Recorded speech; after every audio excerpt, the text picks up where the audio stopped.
Hello friends, जय हिंद। स्वागत आपका आपके अपने चलो होम ट्यूशन पे। दोस्तों, जैसा कि आप जानते हैं 5 अक्टूबर को हरियाणा में मतदान हुआ दोस्तों। और मतदान खत्म होने के बाद जो एग्जिट पोल लगातार आ रहे थे उनमें कांग्रेस पार्टी की सरकार बनती हुई नजर आ रही थी। और आज जबकि 8 अक्टूबर को सुबह जब काउंटिंग स्टार्ट हुई, शुरुआत में जो बैलेट पेपर चल रहे थे और शुरुआती काउंटिंग हो रही थी सुबह मतलब 9-10 बजे के आसपास, उसमें लग रहा था कि कांग्रेस यहाँ पे 60 से 65 सीट जीतकर एक प्रचंड बहुमत के साथ सरकार बनाएगी। लेकिन जैसे जैसे दोस्तों दिन आगे बढ़ा, काउंटिंग आगे बढ़ी, तो वो सीटें घटती हुई चली गई और लगातार जो सीटें बढ़ रही थी कांग्रेस की, उसमें एकदम से बदलाव आया, एक बड़ा उलटफेर हुआ। और जो वर्तमान सरकार है वो लगातार तीसरी बार सरकार बनाती हुई नजर आ रही है। और हरियाणा के इतिहास में पहली बार ऐसा हो रहा है कि कोई पार्टी लगातार तीसरी बार यहां पे सरकार बनाने में कामयाब होती दिख रही है दोस्तों। अभी शाम के 4:30 बजे हैं दोस्तों, और अभी तक 74 सीटों का परिणाम आ चुका है। उनके आधार पर हम ये कह सकते हैं कि जो वर्तमान सरकार है वो रिपीट हो रही है। तो अगर वर्तमान सरकार रिपीट हो रही है तो जो बच्चे सीटी ग्रुप सी का जिन्होंने एग्जाम दिया हुआ है, चाहे हरियाणा पुलिस ग्रुप 56, उनका रिजल्ट कब तक आ सकता है, कब तक उनको ज्वाइनिंग मिल सकती है। और नया सीटी, क्योंकि अब आप जानते हैं कि जो जनता ने मैंडेट दिया है वर्तमान सरकार को, वो इसी बेस पर दिया है कि कम से कम, चलो सीटें में गड़बड़ियां थी, ठीक से नहीं बुलाया, वो एक अलग विषय है, लेकिन जो बच्चा योग्य है अगर उसको नौकरी चाहिए तो वर्तमान सरकार का रिपीट होना जरूरी था दोस्तों। क्योंकि कंपटीशन के आधार पर अगर नौकरी लेनी है, एक गरीब घर का बच्चा भी अगर नौकरी चाहता है तो वर्तमान सरकार का रिपीट होना जरूरी था। और वही हरियाणा की जनता ने दर्शाया भी। ठीक है, वर्तमान सरकार से बहुत सारे लोग नाराज थे, लेकिन वो कहते हैं कि नाराज जरूर हैं लेकिन हम विकास जरूर चाहते हैं, भर्तियों में पारदर्शिता चाहते हैं, और उसी को देखते हुए वर्तमान सरकार को जनता ने मैंडेट दिया है। तो इस वीडियो के माध्यम से जानेंगे कि कब तक आपको ज्वाइनिंग मिल सकती है और नया सीटी कब तक हो सकता है। बने रहिए वीडियो में, वीडियो को ध्यान से पूरा देखिए। चैनल पे नए हैं, चैनल को सब्सक्राइब कर लीजिए, बेल आइकन प्रेस कर लीजिए, और वीडियो अगर आपको अच्छी लगे तो लाइक करके अप्रिशिएट जरूर करिएगा। तो आइए दोस्तों सीधा चलते हैं वीडियो पे। तो अभी तक दोस्तों अभी 4:30 बजे का टाइम हो रहा है, और जो अपडेट आ रही है अभी तक 74 सीटों का परिणाम जो है आ चुका है। इन 74 सीटों में दोस्तों आपकी 37 सीट जो है बीजेपी, ठीक है, बीजेपी ने जीत ली है, और 32 सीट जो है वो कांग्रेस की है। ठीक है भाई, 32 सीट कांग्रेस की है और 5 सीट उस पे अदर है। मतलब आपको पता है कि इनेलो ने भी 2 सीट जीती हैं और एक निर्दलीय कोई जीता है ना। तो इस प्रकार से 74 सीटों का परिणाम आया है, जिसमें 37 सीटों पे बीजेपी नजर आ रही है। कहने का मतलब जो सीटें अभी तक काउंटिंग में आई हैं उनका 50% जो है बीजेपी ने यहां पे जीता है। तो मैं कह सकता हूं कि बची हुई 16 सीट जो हैं उनमें भी अगर 50% यहां पे मार्जिन ले आती है बीजेपी तो लगभग 45 सीट हो जाएंगी। और आपको पता है कि बहुमत के लिए 46 सीट चाहिए, तो एक आधा निर्दलीय भी इनके साथ मिल जाएगा। या इसके अलावा 2 सीट ऐसी हैं जो कंफर्म है कि ये भी बीजेपी को ही जाने वाली हैं। आप जानते हैं सावित्री जिंदल जी जो है हिसार से जीत रही है, और एक नेता और है जिन्होंने कांग्रेस मतलब बीजेपी को छोड़कर ही दूसरी पार्टी, मेरे ख्याल से निर्दलीय ही था। तो कहने का मतलब यहां पे स्पष्ट बहुमत जो है, और ये भी आपके लिए थोड़ा सा मतलब वो कहते हैं ना मन को शांत करने वाला कि भैया आराम आ जाएगा कि स्पष्ट बहुमत के साथ ही सरकार बन रही है। गठबंधन की सरकार जो है कभी भी दोस्तों ताकतवर सरकार नहीं हो सकती, कोई भी फैसला एक तरफा नहीं हो सकता। क्योंकि जब गठबंधन की सरकार होती है तो दोनों जो पार्टियां होती है, जो गठबंधन आते हैं, उनकी थोड़ा सा मतभेद होता ही होता है और एक सटीक फैसला नहीं लिया जा सकता। तो अब जब सरकार स्पष्ट बहुमत के साथ बन रही है तो डिसीजन भी सॉलिड होंगे, जिन पे कोई किसी को आपत्ति नहीं हो पाएगी। ठीक है दोस्तों, तो ये अभी तक की अपडेट है। हो सकता है कि थोड़ी देर में आपको सारी चीजें क्लियर हो जाएंगी। तो जो रुझान दिख रहा है उस पे तो यही लग रहा है कि बीजेपी आपकी रिपीट हो रही है दोस्तों। ठीक है, तो अब हम बात करते हैं कि रिजल्ट और ज्वाइनिंग कब तक हो जाएगी। तो सबसे बड़ी बात तो यह है कि दोस्तों रिजल्ट की हम बात करते हैं तो सीएम जो हमारे नायब सिंह सैनी साहब, उन्होंने पहले बोला था कि मेरा शपथ ग्रहण समारोह बाद में होगा, पहले आपका रिजल्ट आएगा। तो ये एक चुनावी बातें हैं, लेकिन आप ये चीज समझ के चलिए कि रिजल्ट आपका बहुत जल्दी आ रहा है।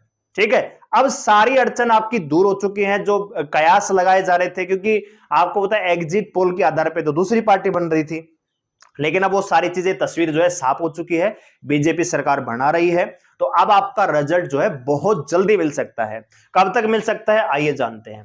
तो मैंने आपको सुबह बताया था कि 9 अक्टूबर को यानी कल आचार संहिता हो सकता है कि हट सकती है, तो या तो कल आ जाएगा यानी 9 अक्टूबर को रिजल्ट आ सकता है, या आप मान के चलिए कि 10 अक्टूबर, या फिर मैंने आपको डेडलाइन दी हुई है 11 अक्टूबर। इन 2 तारीख में आपका रिजल्ट जो है डेफिनेटली डिक्लेयर हो जाएगा दोस्तों, ठीक है। इसके अलावा बात करें दोस्तों ज्वाइनिंग की, है ना, ज्वाइनिंग कब तक हो जाएगी, तो रिजल्ट आ जाएगा तो ज्वाइनिंग में ज्यादा दिक्कत नहीं होगी।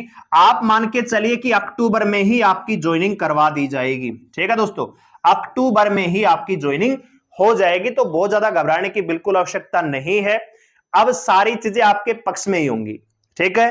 तो सबसे पहले रिजल्ट की बात करें तो हो सकता है कि कल ना आए, 10 तारीख को डेफिनेटली मान के चल सकते हैं कि 10 को रिजल्ट आ सकता है, या मैक्सिमम 11 को। और हो सकता है कि कल अगर आचार संहिता हट जाती है, कल तो मेरे ख्याल से नहीं हटेगी, हटेगी तो शाम के 4-5 बजे के आसपास हटेगी, नहीं तो 10 तारीख तक आचार संहिता लागू है मेरे ख्याल से, तो फिर 10 को ही रिजल्ट आएगा या फिर 11 को आएगा।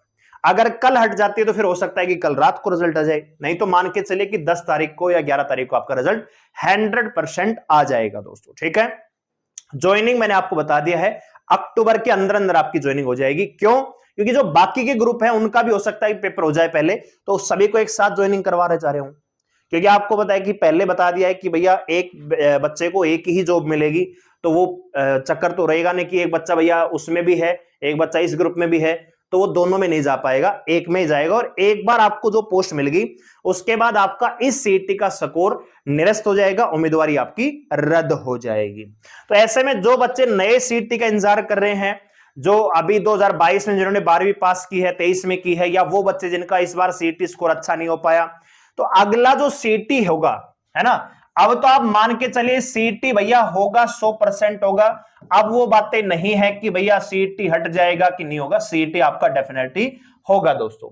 और अब जो आपका सीईटी होगा अगला, वो दोस्तों आपका क्वालिफाई होगा, यानी क्वालिफाई एक मिनिमम स्कोर रखा जाएगा कि इतने नंबर आपके हैं तो क्वालिफाई माना जाएगा, और सभी क्वालिफाई को इस बार मेंस में बैठने का मौका भी मिलेगा। तो बात यह है कि जो सीईटी प्री है ये कब तक करवाया जा सकता है। तो देखिए दोस्तों, आपको पता है कि नई सरकार जैसे बनेगी, जोश जोश में आपको नया सीईटी का नोटिफिकेशन देखने को मिलेगा, वो सीईटी क्वालिफाई होगा। तो मान के चलिए कि अक्टूबर के लास्ट में या नवंबर में नए सीईटी का नोटिफिकेशन आपको देखने को मिलेगा। और मुझे लग रहा है कि जो एग्जाम है आपका सीईटी का प्री, ये आपका हो सकता है जनवरी या फरवरी, ठीक है दोस्तों, जनवरी या फरवरी 2025 में आपका नया सीईटी एग्जाम करवाया जा सकता है। जनवरी को आप ज्यादा मान के चलिए, इसी को मान के आप तैयारी कीजिएगा अपनी, ठीक है, ये इसकी ज्यादा पॉसिबिलिटी है, ठीक है। तो जो बच्चे नए सीईटी का इंतजार कर रहे हैं तो उनको भी अब बड़ी खुशखबरी मिलने वाली है, बहुत सारी चीजें नई अनाउंस होने वाली हैं, बहुत सारी भर्ती आने वाली है नए सीईटी के तहत। मंडी सुपरवाइजर, टैक्सेशन इंस्पेक्टर है, हरियाणा पुलिस सब इंस्पेक्टर है, हालांकि वो सीईटी के बाहर रहेगा। हरियाणा पुलिस की जो 5600 की वैकेंसी है ये भी अगले सीईटी में आएगी, दोबारा से फॉर्म भरने का मौका मिलेगा। हरियाणा ग्रुप डी की जो भर्तियां नहीं आई थी इस बार, जो 10,000 नई भर्तियों की बात हो रही थी, वो भी आपको अगले सीईटी में देखने को मिलेगी। तो अच्छी खासी वैकेंसी आने वाली है। और खाली एक ही सीईटी नहीं होगा, सीईटी अगले 5 साल में 2 करवाए जाएंगे मेरे ख्याल से, और 2 भर्तियां तो डेफिनेटली हम उम्मीद कर सकते हैं कि होंगी, ठीक है। हर डिपार्टमेंट की 2 भर्तियां होंगी, चाहे वो हरियाणा पुलिस हो, चाहे वो ग्रुप डी हो, चाहे वो अदर डिपार्टमेंट हो, ठीक है भाई। तो इस चीज को मान के चलिए और अपनी तैयारी शुरू कर दीजिए। किताबें रखने का नहीं, किताबें उठाने का टाइम है। जिन बच्चों का अभी, बहुत सारे जो बच्चे ग्रुप 56-57 में है, ऐसे भी होंगे जिनको मनचाही पोस्ट नहीं मिलेगी। बहुत सारे बच्चे चाह रहे होंगे पटवारी, ग्राम सचिव, लेकिन उनको मिलेगी क्लर्क की, ठीक है। तो उन बच्चों के पास भी मौका है, पढ़ाई छोड़नी नहीं है। जो बच्चे, बहुत सारे ऐसे हैं जो ग्रुप डी में लग रहे हो, उनका भी सपना होगा कि आगे चल के हम अच्छी तैयारी करें, तो इस मौके को जाने नहीं देना है, क्योंकि अब आपकी नौकरी लग चुकी है, मान के चलिए लगी जाएगी, तो आपको उसका फायदा उठाना है।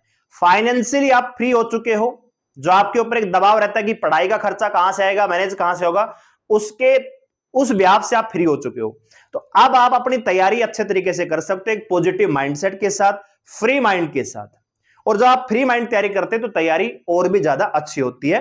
तो आपको भी अगले सीटी की तैयारी करनी चाहिए। तो मेरे ख्याल से तो आपका अगला सीटी जो एग्जाम होगा प्री का वो जनवरी में करवा लिया जाएगा। हो सकता है कि दिसंबर में लास्ट में तो पॉसिबल नहीं है, क्योंकि फॉर्म वगैरह भराए जाएंगे, बहुत सारे आपको पता है कि चीजें लागू करनी है, सीटी क्वालिफाई करेंगे, उसके विधानसभा में वो लेके आएंगे, उसके बाद ये सारी चीजें होंगी। तो मेरे ख्याल से जनवरी फरवरी तक आपका ये जाएगा। ठीक है। इसके अलावा जो रिजल्ट आपका मैंने बता दिया 10 या 11 तारीख को हो जाएगा, और आपकी ज्वाइनिंग भी अक्टूबर में करवा दी जाएगी। मैं तारीख नहीं दे रहा कि ज्वाइनिंग कितनी तारीख को, अक्टूबर की हो सकता है 20 तारीख हो जाए, 25 तारीख तक आपकी ज्वाइनिंग, या अक्टूबर के महीने में आपकी ज्वाइनिंग। यानी इस बार जो आपकी दीपावली होगी वो सरकारी नौकरी वाली दीपावली होगी दोस्तों। ठीक है। तो सभी को जिनका रिजल्ट आना है ऑल द वेरी बेस्ट। जैसे कोई लेटेस्ट अपडेट आएगी हम आपके साथ जरूर शेयर करेंगे।